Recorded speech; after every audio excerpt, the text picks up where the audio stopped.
Live দেখার জন্য আমি আবারও করজোর অনুরোধ করতেছি, যারা আমার এই ছোট্ট চ্যানেলটা এখনও সাবস্ক্রাইব করেনি দয়া করে ভালোবেসে সাবস্ক্রাইব করবেন প্লিজ। আমি আবারও একটা কথা ঘোষণা করতেছি, আগামী মাসের 5 তারিখ এবং 6 তারিখ সারাদিন ব্যাপী বাংলাদেশের সর্বশ্রেষ্ঠ নৌকাবাজ প্রতিযোগিতা এই ছোট্ট চ্যানেলটায় লাইভ দেখানো হবে।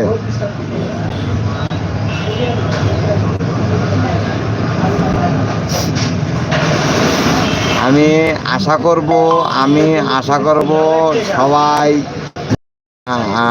সবাই এই লাইভ দেখার জন্য আমার পাশে থাকবেন, ভালোবাসবেন ইনশাল্লাহ। আগামী মাসের 5 তারিখ এবং 6 তারিখ বাংলাদেশের সর্বশ্রেষ্ঠ নৌকাবাজ প্রতিযোগিতা